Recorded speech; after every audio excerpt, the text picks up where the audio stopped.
오늘 비가 오니까 기분이 너무 좋지 않습니까? 우리 한국에서는 예전에 한국에 살 때 구질구질하다. 또 비가 너무 많이 와서 또 질척질척하고 별로 이렇게 많이 안 좋았는데, 캘리포니아에 오래 살다 보니까 비가 오는 날이 정말 귀한 날입니다. 복된 날이고 우리 모두가 기분 좋아지는 그런 날입니다. 하나님께서 이스라엘 백성들이 이제 적과 꿀이 흐르는 가나안 땅으로 보내시잖아요, 그죠? 근데 가 보니까 적과 꿀이 흐르기는커녕 완전히 메마른 그런 사막 같은, 캘리포니아 같은 그런 지역입니다. 여러분들이 성지 순례 가시면 깜짝 놀랄 게, 우리 캘리포니아하고 이스라엘 날씨하고 굉장히 비슷해요. 비가 오는 때도 비슷하고, 그래서 이때 오는 비를 이른 비, 4월 5월에 오는 비를 늦은 비, 이렇게 얘기합니다. 이때 이 이른 비가 와야 곡식들이 막 풍성하게 돼요. 더 알차게 열매를 맺게 됩니다. 그 다음에 4월 5월쯤에 또 비가 와야, 그래야 땅을 개간을 할 수가 있어요. 여러분들이 우리 캘리포니아도 그렇지만 곡괭이를 가지고 한번 마른 땅을 한번 확 찍어 보십시오. 거의 돌멩이나 다름없어요, 그죠? 근데 물을 거기다 붓고 그 다음에 곡괭이질을 하면 정말 희한하게 부드럽게 땅이 파입니다. 이스라엘의 날씨가 그래요.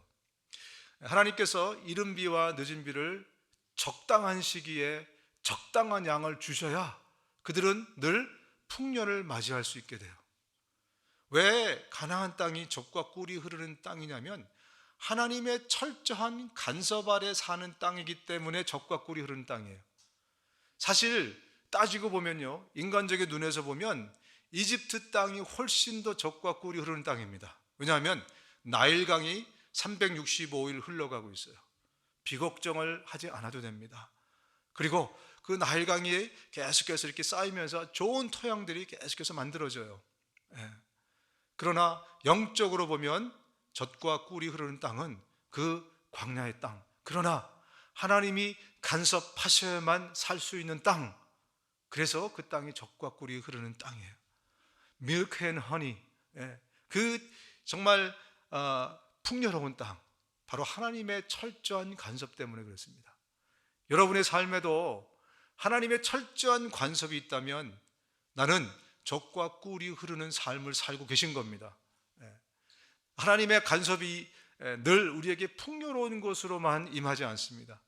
때로 하나님은 우리를 맴매를 때리기도 하고요, 우리를 격려하시기도 하고요, 또 우리의 믿음을 더 좋게 하기 위해서 우리에게 시험을 주시기도 하고요, 여러 가지 많은 일들을 하는데, 여러분들의 삶에서 정말 정말 하나님이 살아계시구나, 때로 아프지만 때로 기쁘고 또 감격스럽고 하지만 여러 가지 다양한 모양이지만 하나님이 함께 하신다면 나는 그런 정말 젖과 꿀이 흐르는 삶을 살고 있는 것입니다.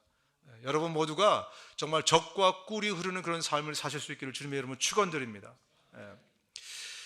우리 인생을 항해에 비유하는 많은 사람들이 있었습니다. 세네카라고, 여러분 그 로마의 유명한 철학자가 있죠.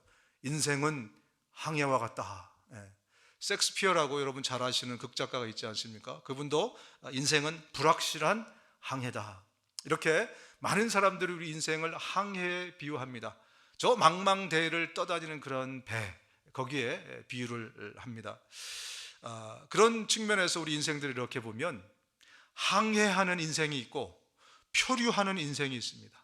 오늘 설교 제목에 괄호 안에는 무엇을 넣어야 될까요? 항해하는 인생과 표류하는 인생.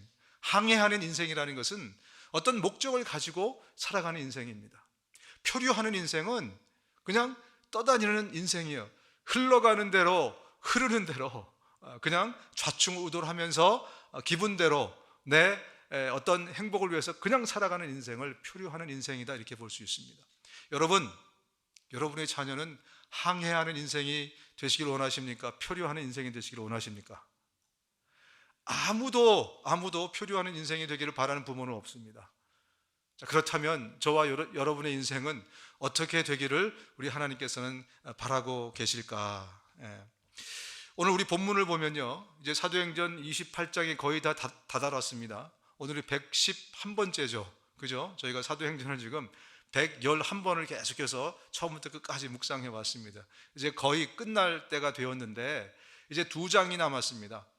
그런데요, 이례적으로 이 2장은 사도 바울의 항해 과정을 그리고 있어요. 네.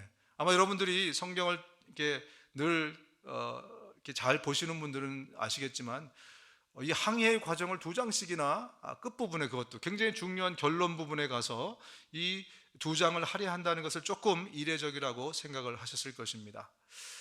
이 사도 바울의 거의 6개월에 걸친 이 항해의 과정을 저희가 좀 마지막으로 살펴보면서 그 항해의 과정을 통해서 하나님께서 저와 여러분들에게 주시는 말씀들을 좀 몇 주 동안 살펴보기를 원합니다.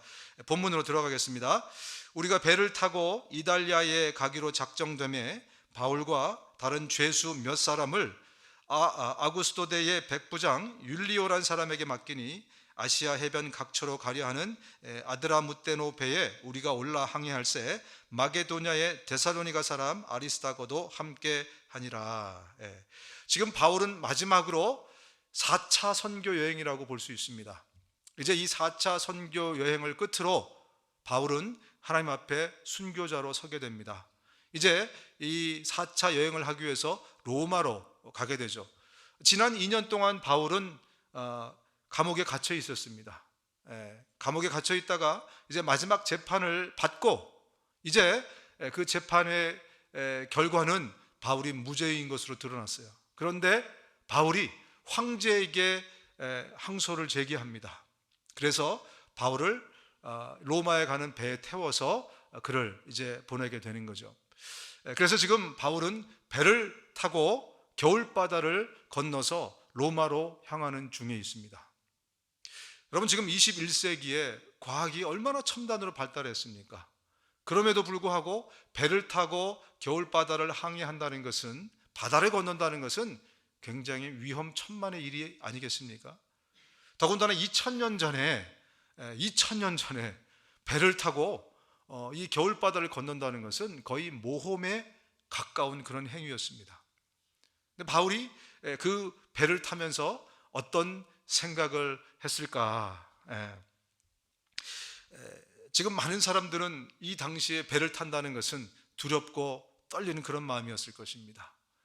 혹시나 잘못되면 어떡하지? 또 겨울, 나중에 나오지만 유라굴로라는 겨울 폭풍이 아주 대명사로 유명할 정도로 큰 폭풍이 다가오고 있는 그런 계절입니다. 많은 사람들은 바울과 그 일행들에 대해서 걱정했을 것이고, 그 배를 탄 많은 사람들이 염려와 근심 가운데 배를 탔을 것입니다. 그런데 바울은 어떤 마음으로 그 배에 올라 있을까? 이 재판이 끝나자마자 아그리빠와 그리고 이 베스도, 이 사람들이 뭐라고 얘기를 했냐면, 이건 정말 안타까운 일이다. 바울이 황제에게 어필만 안 했으면 그러면 그냥 무죄로 풀려날 수 있을 일이었는데, 그때 아그리빠 왕이 베스도에게 말하였다. 그 사람이 황제에게 상소하지 않았으면 석방될 수도 있었을 것이요. 안타깝다는 얘기죠. 괜히 황제한테 얘기를 해가지고 그냥 풀려날 수 있었는데 참으로 안타깝다, 그런 말을 합니다. 바울도 과연 그런 마음이었을까요? 여러분, 바울이 황제에게 호소한 것은 사실은 어쩔 수 없어서, 할 수 없어서 한 것이 아닙니다. 황제에게 호소한 것은 일부러 호소한 것입니다. 바울은 언젠가는 로마로 갈 것을 알고 있었어요. 아니, 로마로 가야만 한다는 것을 알고 있었어요. 그리고 로마로 가기로 굉장히 소원했었습니다. 언제 하나님이 나를 로마로 보내주시나? 나는 하나님의 뜻 안에서 여러분에게 갈 수 있는 길이 열리기를 늘 기도하고 있습니다. 이처럼 내가 여러분을 간절히 만나려고 하는 것은 영적인 축복을 나눔으로써 여러분의 믿음을 강하게 하려는 것입니다. 이게 로마서에 써 있어요. 아직 바울은 로마에 한 번도 가본 적이 없습니다. 근데 로마서를 먼저 쓰면서 하는 말이, 나는 언제나 로마에 가서 복음을 전하고 이 하나님의 행복을 여러분하고 나누기를 원합니다. 그래서 이 모양 저 모양으로 노력했으나 길이 계속 막혔습니다. 그러나 여전히 여러분의 가기로 기도하고 있습니다. 바울은 왜 그토록 로마에 가고 싶어 했을까? 로마에 가서 이 복음을 나누고 이 축복, 영적인 축복을 나누는 것이 왜 그렇게 그에게 심장 떨리는, 그런 가슴 떨리는 일이었을까? 여러분, 연말이 되면서 한 해가 정말 빠르게 지나가지 않았습니까? 저는 50마일로 달려왔는데 저보다 더 빨리 달리신 분들도 계시고 더 천천히 달리신 분들도 계실 겁니다. 자기의 나이에 따라서 그 시간, 그 스피드대로 달린다는 말이 있습니다. 한 해에 이제 또 마감할 때가 돼서 12월이 됐는데 올 한 해는 잘 지내셨습니까? 보람차게, 할렐루야, 만족스럽게, 다들 정말 속 시원하게 아멘 소리가 막 안 나오는 것을 보면 저도 그렇지만 참 아쉬움들이 많이 있습니다. 올 한 해가 왜 우리 모두에게 정말 아멘 하면서 화답하지 못하는 그런 한 해가 됐을까 한번 생각해 봐야 되지 않겠습니까? 왜 매년마다 한 해의 말미에 한 해를 계산하면서 야, 정말 이번 한 해는 정말 끝내주는 한 해였어, 정말 감사하고 정말 감격적이고 정말 기뻤어, 정말 만족스러웠어, 왜 그렇게 우리는 하지 못하는 것일까, 생각되지 않는 것일까? New Year's Resolution, 좀 있으면 여러분들이 새해에 또 이런 소원이 이루어졌으면 좋겠다, 이런 것들을 가지고 또 기도 제목도 올리고 또 생각을 정리 아마 하실 것입니다. New Year's Resolution이 이루어지지 않아서 우리가 야, 정말 이 한 해는 끝내주는 한 해였어, 이렇게 생각하지 못하는 것입니까? 우리 비즈니스 하시는 분들, 만약에 여러분들의 매상이 2배로 올랐다면, 2022년에 매상이 2배로 올랐다면 이번 한 해는 정말 만족스러운 한 해였어, 이렇게 여러분들이 생각을 하게 되실까? 직장인들이라면 야, 승진도 했고 그리고 월급이 올랐어 월급이 이렇게 올랐어, 만약에 그렇게 됐을 때, 그렇게 되어야 우리가 정말 만족스럽다라는 그런 감탄사가 나올까? 아니면 우리 자녀들이 좋은 학교에 가거나 아니면 자녀들이 잘 됐어, 그랬기 때문에 또 그렇지 못하기 때문에 우리가 만족스럽지 못하다, 이렇게 생각하는 걸까? 만약에 지금 제가 열거한 이 모든 것들이 다 이루어졌습니다. 2022년에 뉴이얼스 레졸루션이 빠짐없이 다 이루어졌고, 또 여러분들의 기도 제목이 다 빠짐없이 이루어졌고, 모든 게 다 잘 됐어요. 매상이 2배가 아니라 3배가 늘었습니다. 직장에서도 막 승진을 더불어서 월급도 막 많이 올랐어요.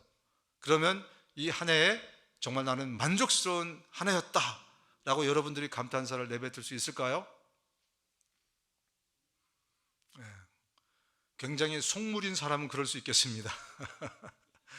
굉장히 내가 살아가는 것이 육신적인 사람은 그럴 수 있을 것입니다. 내가 원하는 바가 다 이루어졌으니까. 근데 참 인간이라는 것이 희한해요. 그죠?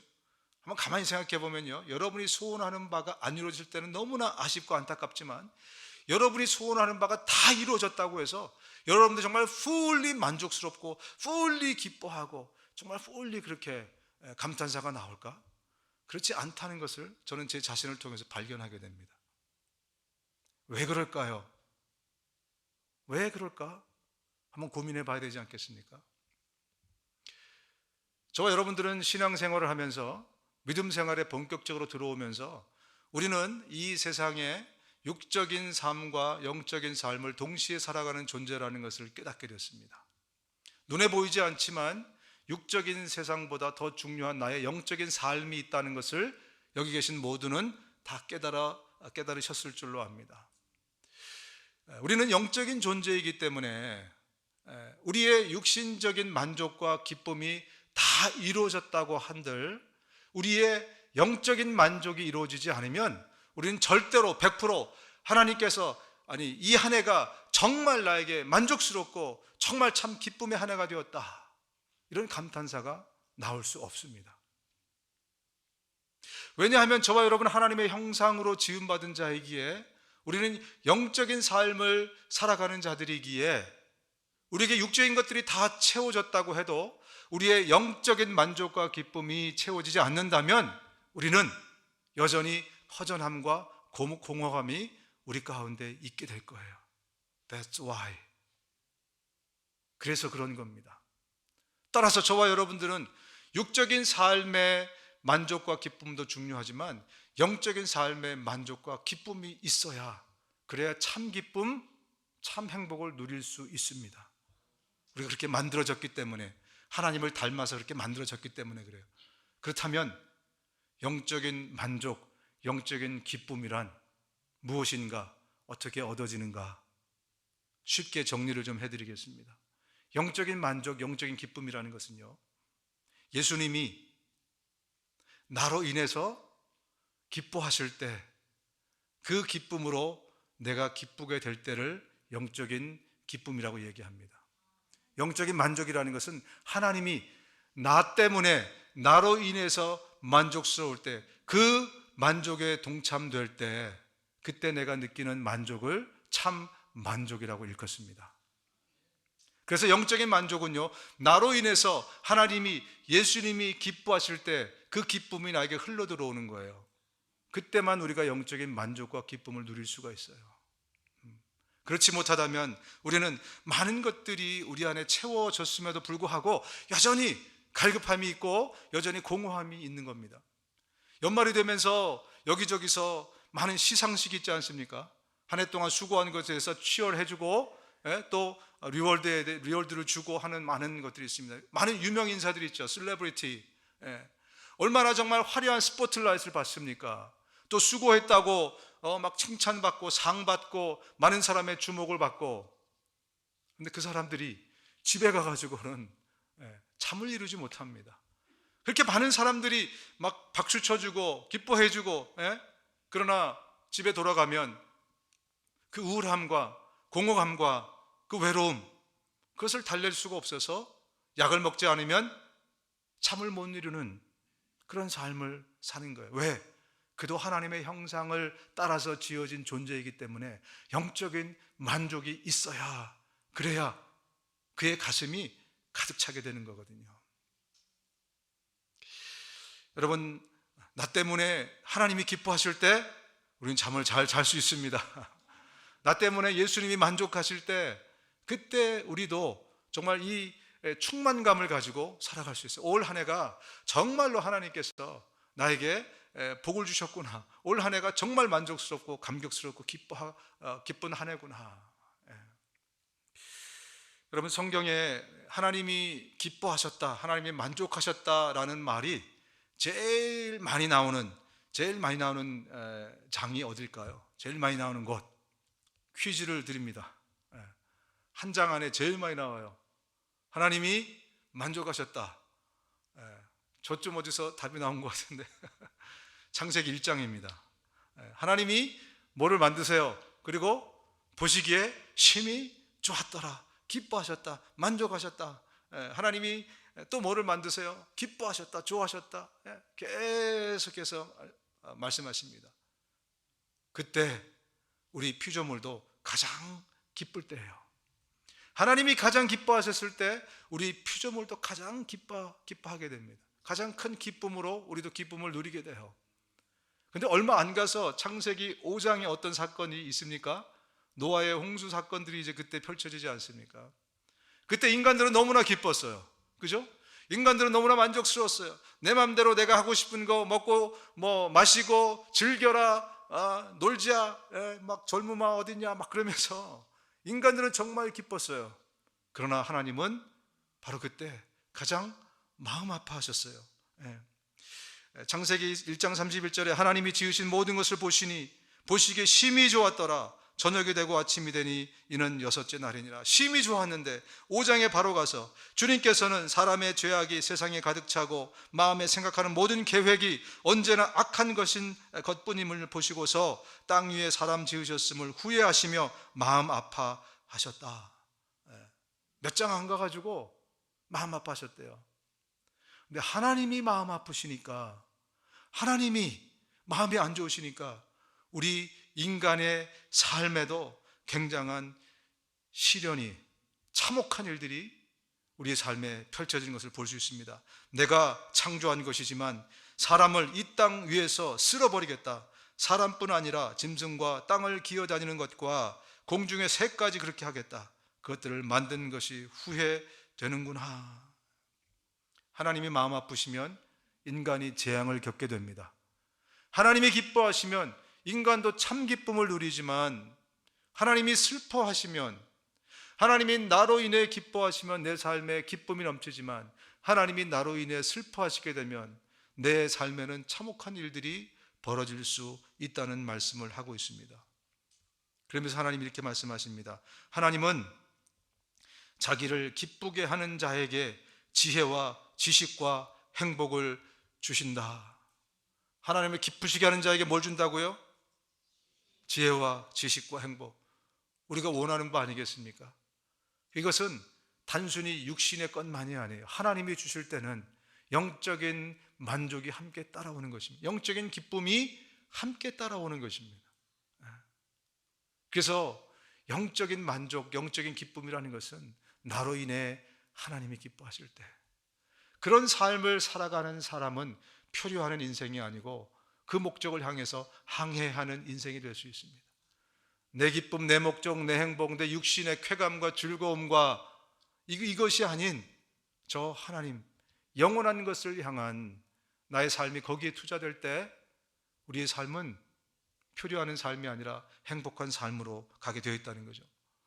예수님이 이런 비유를 주셨습니다. 한 부자가 열심히 농사를 지었는데 풍년이 됐어요. 소산이 많이 늘어났습니다. 그래서 생각하기를, 내가 이 많은 소산을 어떻게 할꼬 고민하다가, 그래, 창고를 더 짓자. 그래서 창고를 더 넓혔습니다. 그리고 거기다가 다 소산을 쌓아두면서, 내 영혼아, 여러 해 동안 이 쓸 것들을 내가 다 이렇게 얻었으니 너는 맘 놓고 먹고 마시고 즐겨라. 이렇게 자기 영혼에게 얘기를 했답니다. 예수님의 말씀이세요. 그런데 그날 밤에 그 영혼의 주인 되신 하나님이 이렇게 말씀하셨다고 예수님이 말씀하십니다. 같이 한번 읽어보겠습니다. 시작.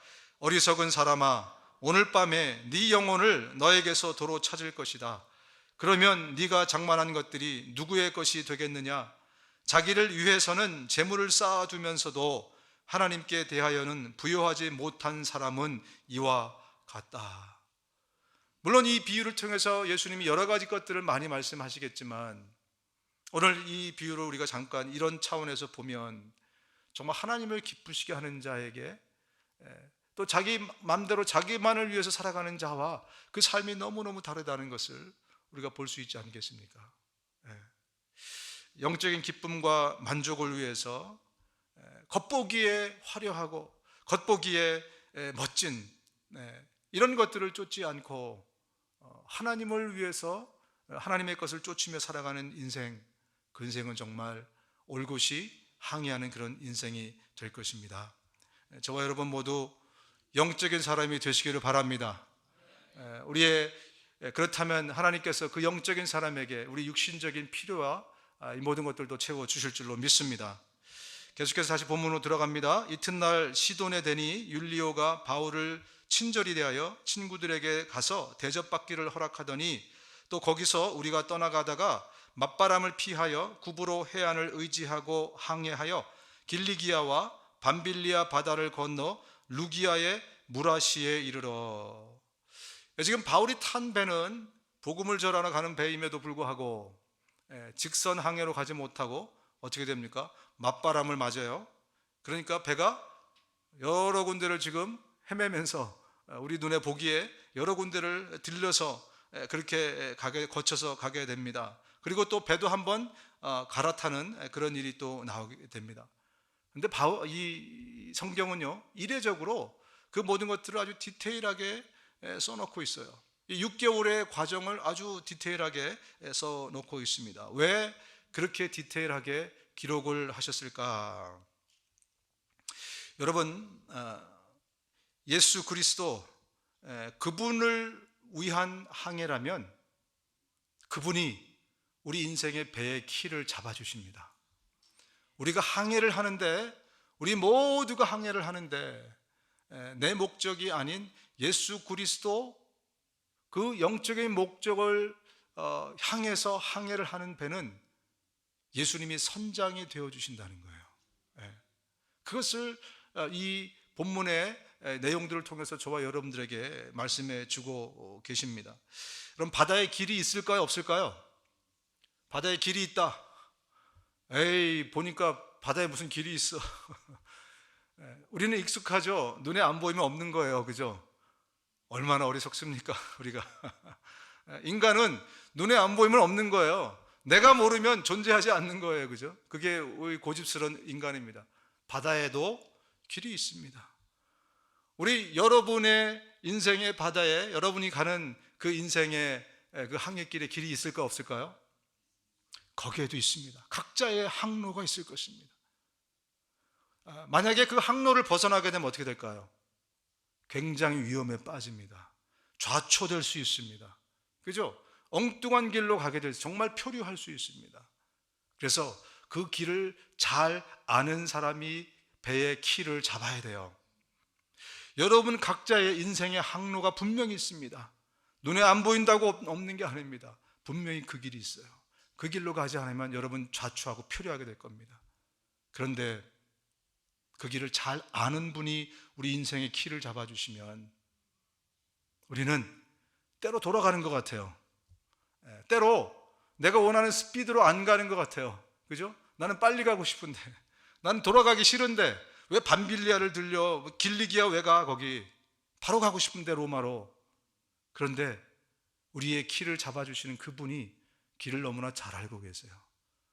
그래서 때로 우리를 돌아가게도 하시고, 때로 우리를 멈추게도 하시고, 때로 쉬게도 하시고, 내가 이해할 수 없는 많은 일들을 하시지만 결론은 내가 기대하고 생각했던 것보다 어마어마한 결과로 저와 여러분에게 선물로 주실 줄로 믿습니다. 그래서 내 인생을 내가 운전하는 사람은 미련한 거예요. 하다못해 우리는 아는 길도 잘 못 찾아가서 GPS를 틀어놓고 가잖아요. 몇 번 간 길도 한 2번 갔으면 알아야지. 그래도 GPS를 틀어놓고 그러고 가잖아요. 당장 내 앞에 보는 것도 내가 잘 분간하지 못하는데 이 나의 인생의 이 항해길을 내가 운전한다. 그것이야말로 정말 어리석은 사람이 아니겠는가 생각해 봅니다. 여러분, 오병이어의 기적을 다 기억하실 겁니다. 오병이어의 기적을 일으키신 다음에 예수님이 또 한 가지의 기적을 또 일으키세요. 오병이어의 기적을 막 일으키니까 사람들이 예수님을 붙잡았어요. 왜? 왕으로 삼으려고. 우리에게 지금 이런 떡을 주실 수 있는 분이라면 우리의 왕으로 삼아야 되지 않겠는가. 사람들이 막 몰려들었어요. 그래서 예수님이 한적한 곳으로 혼자 가시고 나머지 제자들은 배에 태워서, 지금 오병이어가 언제 일어난지 아시죠? 시간대가 밤에 일어났어요. 밤에. 항상 기억하세요. 저녁에 일어났습니다. 그 밤에 배를 태웁니다. 제자들을. 그리고 보내죠. 그런데 이 제자들이 배를 타고 가다가 갑자기 역풍들이 막 일어나요. 그래서 앞으로 나갈 수가 없었어요. 하루 종일 배를 짓는데 그 자리에 그냥 머물러 있는 거예요. 그랬더니 예수님이 그것을 아시고 어떻게 하십니까? 바다를 걸어서 그 배에 오십니다. 오병이어의 기적 다음에 두 번째 기적이 뭐냐면 바다를 걸어서 제자들에게 왔다는 거예요. 자, 여러분이 예수님이라면 제자들이 저기서 헤매고 있어요. 제자들한테 가셔야 돼요. 가기를 원합니다. 어떻게 가실 거예요? 어떻게 가고 싶으세요? 저 같으면 날아가겠어요. 그렇지 않겠어요? 그죠? 저 같으면 날아가든지, 뭐 뱃사공이 없어도 다른 배를 타고 그냥 샥 가든지, 뭐 물속으로 가든지 여러 가지 방법들이 있을 거 아니에요. 그죠? 제가 생각해 보니까 가장 하나님이심을 나타내는 방법이라면 날아가도 될 텐데 왜 걸어가셨을까? 그런 질문을 한 번쯤 주일학교 때만 해보셨나요? 그런 질문을 한 번쯤 해볼 수 있지 않겠습니까? 당시의 바다라는 것은요, 유대인들에게, 특히 고대 근동의 사람들에게 바다는 사탄이 거주하는 장소였습니다. 지난번에 우리가 성경 강의할 때도 한번 말씀드렸는데 바다는 사탄이 거주하는 장소예요. 혼돈의 장소고 어두운 장소고 거기는 인간에게 굉장히 무서운 어떤 존재. 그래서 사람들이 바다로 항해하는 것을 굉장히 무서워했어요. 왜? 바다의 주인은 악한 영으로 알고 있기 때문에 그래요. 예수님이 왜 걸으셨을까요? 바다의 주인은 사탄 마귀가 아니고 예수님 자신임을 가르쳐 주기 위해서입니다. 그분이 바다를 걸으심으로 인해서 그 악한 영들의 지배하에 있다는 어토리티가 그들에게 있다는 것을, 예수님이 바다를 걸으심으로 인해서 이 모든 것의 주인은 예수님 자신이다라는 것을 보여주시기 위해서 예수님이 걸어가신 것입니다. 여러분, 이 이스라엘의 출애굽 사건, 이스라엘 백성들의 출애굽 사건, 이 사건은 여러 가지를 우리에게 말씀해 주고 있지 않습니까? 애굽의 왕이 바로가 아니고 하나님이시다라는 것을 출애굽 사건을 통해서 가장 크게 보여주고 계신 거예요. 그동안 바로를 왕으로 그들이 모셨는데 하나님이 이제 너희는 내 백성이야, 바로의 백성이 아니야 하면서 출애굽을 시키십니다. 그러면서 바다를 가르세요. 그리고 바다를 걷게 하십니다. 그리고 구름 기둥과 불 기둥으로 길이 없는 사막에 길이 되어 주세요. 그리고 만나를 통해서 그들이 죽지 않도록 생명을 먹여 주십니다. 그러면서 너희들의 왕은 바로가 아니고 바로 나 하나님이야. 이제는 너희들이 나를 왕으로 삼고 나의 통치 아래서 너희가 살아야 된다라는 것을 보여주는 대표적인 사건이 출애굽입니다. 오늘 예수님은 제2의 출애굽 사건을 재현하신 거예요. 바로 전에 뭘 하셨죠? 이스라엘 백성들이 광야에서 만나를 먹었던 것처럼 예수님이 오병이어의 기적을 통해서 그들을 먹여주십니다. 하나님께서 광야에 또 이 바다에 길을 여셔서 걷게 하신 것처럼 예수님이 이 바다를 걸으시면서 제2의 출애굽 사건을 그들에게 리마인드 시켜주신 거예요. 이 땅을 지배하고 이 땅을 통치하는 것은 더 이상 사탄이 아니고 마귀가 아니고 바로 나 예수 그리스도라는 거예요. 그래서 너희들이 앞으로 지배받고 통치받아야 할 대상은 나지 사탄이 아니라는 겁니다. 또한 섬겨야 될 대상은 사탄이 아니라 바로 나라는 것을 기억하라는 겁니다. 그 예수님이 온 세상의 주인 되신 그분이 내 인생의 키를 잡아주시면 우리는 결코 실패할 수 없습니다. 우리는 결코, 잠시 우리가 넘어질 수 있으나 완전히 무너지지 않는 것은, 잠시 우리가 삐끗할 수 있으나 완전히 무너지지 않는 것은 그분이 우리의 인생의 키를 잡아주고 계시기 때문에 그렇습니다. 그리고 그분이 키를 잡으면 그 배는 성령의 바람에 따라서 움직여가게 되어 있어요. 예수님이 처음 공생애를 시작하실 때 성령에 이끌려서 시험을 받으시고 성령에 이끌려서 모든 일들을 하십니다.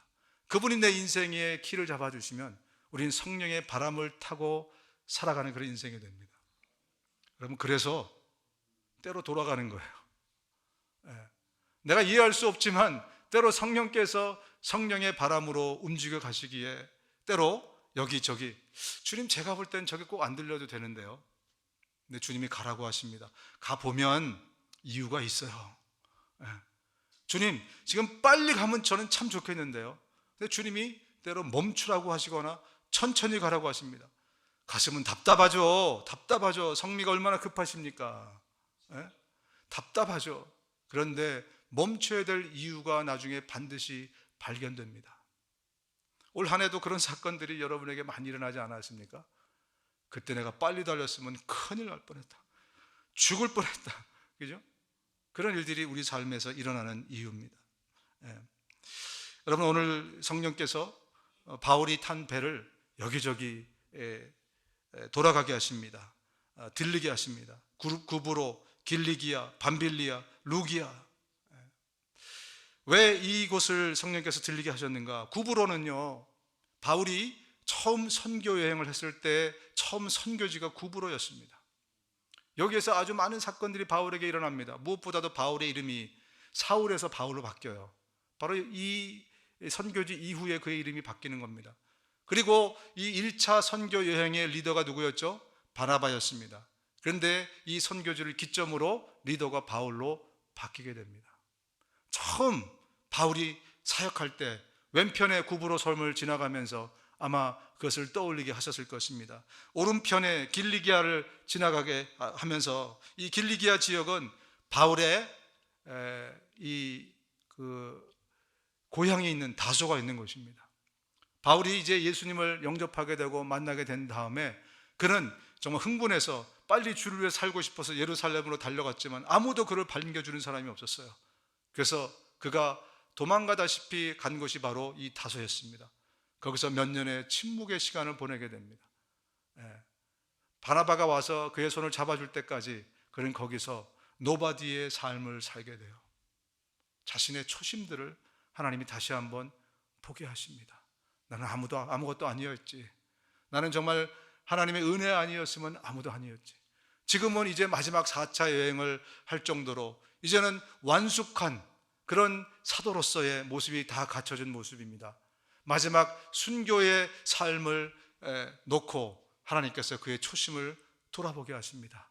그러면서 또한 말씀하시기를, 여태까지 너의 처음에 너의 다소에서 이 구브로서의 처음에 내가 너와 함께 했던 것처럼 이제 앞으로 너의 삶의 마지막까지도 내가 너와 함께 하겠다. 이런 여러 가지 메시지들을 그가 이 지역들을 지나가면서 다시 한번 돌아보고 다시 한번 믿음의 확신을 갖게 하고, 그래서 이 지역을 돌아가는 것이 아닌가. 또 밤빌리아 지역을 또 거치게 됩니다. 이곳은 저 높은 타우루스 산맥이 펼쳐져 있는 바로 그것입니다. 그것을 보면서 바울이 누구를 생각했겠습니까? 마가 요한입니다. 처음 사역을 시작했을 때 마가 요한이 따라 나섰지만 바로 저 타우루스 산맥을 보고 그가 돌아가 버렸어요. 그래서 2차 여행에 다시 쫓아오겠다 했을 때 극구 반대했습니다. 얼마나 반대했습니까? 바나바와 하고 심하게 다투기까지. 누구 때문에? 마가 요한까지. 이 두 사람의 틈이 완전히 벌어져 버렸어요. 근데 디모데후서 4장 11절에 보면 뭐라고 얘기합니까? 마가를 나에게 데려오라는 거예요. 그런 참 유용한 자다. 관계의 회복이 나중에 일어났습니다. 혹자들은 언제 관계의 회복이 일어났을까? 바로 이때에 일어나지 않았을까 그렇게 추측합니다. 저 타우루스 산맥을 보면서 마가의 심정을 이해하게 되는 거죠. 마가 요한의 심정을. 그리고 그 관계 회복은 나중에 최초의 복음서 마가 복음을 기록하는 마가 요한의 모습으로 거듭나게 또 만들어집니다. 이런 일들을 보면 이유 없이, 원인 없이 하나님 우리를 뺑뺑이를 돌리거나 고생시키거나 이런 일이 벌어지지 않습니다. 거기에는 반드시 하나님의 영적인 이유가 있다는 사실입니다. 문제는 내 급한 성미 때문에, 나의 짧은 생각 때문에 오히려 하나님을 기다리고 트러스트하지 못하고, 하나님은 왜 이러십니까? 하나님 왜 자꾸 이런 일이 내게 일어납니까? 이렇게 컴플레인하는, 그게 문제라는 거죠. 저와 여러분들이 다시 한번 성령이 부는 바람에 의해서 항해하는 인생이 되시기를 주님의 이름으로 축원드립니다. 그리고 성령이 이끄실 때는 내 계산과 스피드와는 분명히 다르다는 사실을 인지하고 가십시오. 그래야 우리가 실수하지 않습니다. 그래야 표류하지 않습니다. 저는 목회하면서 새벽마다 빼놓지 않는 기도가 있어요. 하나님, 이 목회가 성령의 바람을 따라서 가기 원합니다. 저도 경험이 있고 저도 해본 일들이 있고 저도 하고 싶은 일들이 있고 하지만 성령의 바람에 이끌려서 제가 가기 원합니다. 때로 답답해서 하나님 왜 일이 이루어지지 않습니까? 왜 빨리 이것들이 세워지면 좋을 텐데, 그런 마음이 있지만 주님, 성령의 바람 따라 내가 가기 원합니다. 그 길이 제일 안전한 길이에요. 항로를 아는 분이 이끄실 때 가장 기쁜 항로가 되게 될 줄로 압니다. 여러분, 한 해를 어떻게 살아오셨습니까? 지난 한 해 동안에 여러분 계산하고 계획한 대로 일이 다 이루어졌습니까? 그렇다면 할렐루야. 근데 그런 분이 아마 많지 않으실 겁니다. 그래도 할렐루야. 왜냐하면 우리는 기도하고 내가 키를 잡고 가지 않고 성령께서 이끄는 그 성령의 바람대로 예수님이 내 인생을 이끄시기에 내가 평가할 필요 없습니다. 내가 결론을 내릴 필요가 없습니다. 결론이 있다면 내가 노력한 것보다 100배, 1000배 이상의 놀라운 결과로 주님이 우리에게 주실 것이기 때문에 그렇습니다. 저는 산을 타면서 요즘은 잘 못 갔는데 일주일에 한 번씩 계속 산을 타면서 많은 것들을 배웁니다. 여러분, 산 정상에 올라갈 때는 직선으로 올라가는 산이 거의 없습니다. 다 또아리를 틀면서 올라가요. 정상을 올라갈 때. 모르는 산을 정상으로 올라갈 때 많이 느끼는 그 감정이 뭐냐면 왜 거꾸로 가지? 그런 생각이 듭니다. 이쪽으로 해서 주차장 측면에서 보면 이게 또아리를 틀 때 어느 방향은요 반대로 가는 느낌이 들어요. 왜 반대로 가지? 이 길이 맞나? 그래서 GPS를 트러스트하지 못하고 내가 내 마음대로 반대길로 가보십시오. 원래 가야 될 길 돌아간다고 해서 반대길로 가보십시오. 틀림없이 길을 헤매게 되어 있습니다. 어떤 분은요 먼저 자기가 출발하겠다고 가가지고 한 6시도 아니 한 5시에 갔는데 12시가 넘어서 도착했어요. 그분은 12시가 넘어서 혼자 얼마나 나머지 사람 집에도 못 가고 차에서 기다리면서 몇 시간을 걱정했는지. 여러분, 내가 안 보이면 없는 게 아닙니다. 내가 만질 수 없다고 존재하지 않는 것이 아니에요. 그 어리석은 우리가 내려놓고 정말 주님을 트러스트하십시다. 성령이 이끄시는 대로 그분이 가라는 대로 갈 수 있는 우리 모두가 되어서 정말 행복한 항해의 삶이 되실 수 있기를 주님의 이름으로 축원드립니다. 눈을 감으시겠습니다. 우리의 항해의 시작은 바로 예수 그리스도로부터 시작이 됩니다. 여러분 마음 가운데 아직도 예수님을 영접하지 못한 분들이 계시다면 이 시간 이 기도를 함께 따라하면서 예수님을 영접하시고 여러분의 인생의 키를, 여러분의 항해를 내가 하지 마시고 예수님께 드리시기를 바랍니다. 함께 기도하시겠습니다. 예수님, 내가 죄인으로 태어나 죄 짓고 살아가는 죄인인 것을 고백합니다. 나의 죄를 용서하여 주옵소서. 예수님이 내 죄를 대신해서 십자가에 죽으시고 부활하셔서 감사합니다. 내가 이제 예수님을 내 구세주여 인생의 주인으로 모시기 원합니다. 나를 불쌍히 여기셔서 내 마음에 들어오시옵소서. 이제 나를 다스려 주시고 하나님의 나라로 나를 인도해 주십시오. 예수님의 이름으로 기도합니다. 아멘. 아멘.